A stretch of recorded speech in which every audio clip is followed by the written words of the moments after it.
Let's talk about a real American horror story. It didn't involve chainsaws or creepy clowns.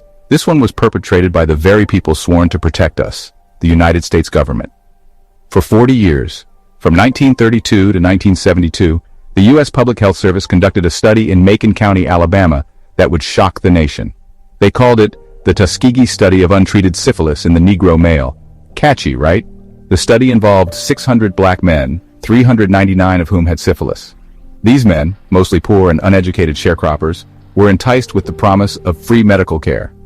Sounds good, right? Except there was a catch. A big one. They were never told they had syphilis, only bad blood, a catch-all term for various ailments. The government researchers never intended to cure them. Instead, these men became unwitting participants in a cruel experiment. They were denied treatment, even after penicillin became the standard cure for syphilis in 1947. Why? The researchers wanted to study the natural progression of the disease in black men. This wasn't some rogue operation. The study had the approval of the government, medical institutions, and even prestigious journals that published its findings. For decades, the truth remained buried.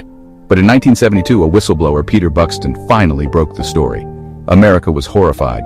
The Tuskegee Syphilis study became a chilling symbol of medical racism and a stark reminder of the potential for scientific progress to be twisted into something monstrous. Picture rural Alabama in 1932. The Great Depression had its grip on the nation. Macon County, a place steeped in poverty and limited access to health care, was especially hard hit. For many, the promise of free medical care was an offer too good to refuse, and that's precisely what made the U.S. Public Health Service's proposition so insidious. They weren't coming to help, they were there to exploit. The study was framed as a way to understand and control syphilis, a disease that disproportionately affected African Americans at the time.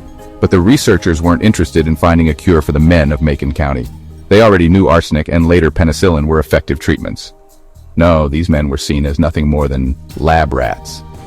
The study's architects, driven by racist assumptions about black men being less intelligent and more prone to risky sexual behavior, believed these men wouldn't have sought treatment anyway. They used these prejudices to justify their horrific actions, claiming the study presented a unique opportunity to observe the disease's natural progression.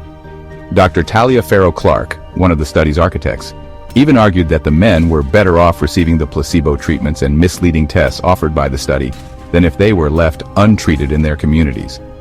This paternalistic attitude, laced with racist assumptions, permeated the entire study. They weren't treating these men as human beings deserving of care and respect. They were treating them as mere subjects, expendable in the name of science. Now, let's talk about ethics. Informed consent, a cornerstone of modern medical ethics, dictates that individuals must be fully informed about the risks and benefits of any medical procedure or study before agreeing to participate. They have the right to refuse treatment. Seems pretty basic, right? Well, in the Tuskegee Syphilis study, informed consent was thrown out the window. The men were never told they were part of a study, let alone one investigating the effects of untreated syphilis. They were told they were being treated for bad blood, a vague term that encompassed everything from anemia to syphilis. Deception was the name of the game. To ensure the men's participation, researchers used a combination of incentives and coercion. They offered free medical exams, meals, and burial stipends. They even threatened to withhold other forms of assistance if the men refused to participate. Imagine being so desperate for healthcare that you agree to painful and unnecessary spinal taps, told it's a special treatment for your bad blood. That's the reality these men faced. They were subjected to procedures with no therapeutic benefit, all under the guise of receiving free healthcare. It was a cruel bait and switch, a betrayal of trust that would have lasting consequences. Section 4. The Men of Macon County, Faces of Suffering. Behind the cold, hard statistics of the Tuskegee Syphilis study were real human beings, each with a name, a family, and a story to tell. Men like Herman Shaw, who joined the study at age 24, believing he was getting treatment for a persistent headache.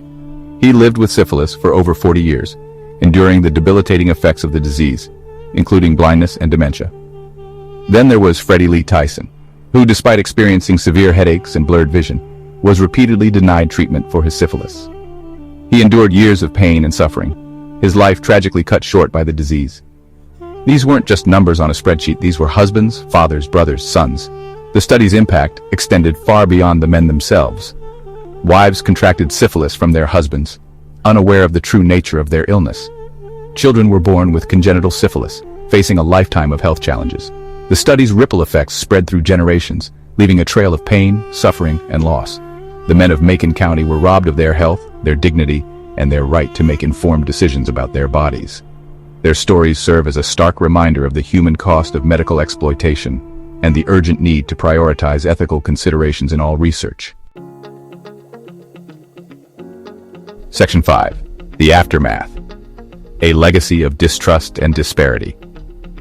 The Tuskegee Syphilis study didn't just end in 1972 when the story broke. Its toxic legacy continues to poison the well of trust between minority communities and the medical establishment.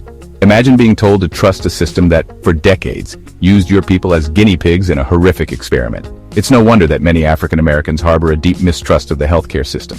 This mistrust has real-world consequences. It contributes to healthcare disparities, with Black Americans experiencing higher rates of chronic diseases, lower life expectancies, and less access to quality care. The Tuskegee study didn't create these disparities, but it certainly exacerbated them. The study also fueled the flames of medical conspiracy theories, making it harder to engage communities of color in public health initiatives. When you've been lied to and experimented on, it's understandable why you might be skeptical of vaccines or other public health measures. The Tuskegee Syphilis study serves as a chilling reminder of the long shadow cast by medical racism. It underscores the need to acknowledge this dark history, address its lingering effects, and work tirelessly to rebuild trust with communities that have been marginalized and abused by the healthcare system. Reflect on the lessons of the Tuskegee Syphilis study. Share this video to raise awareness about medical ethics and the importance of informed consent.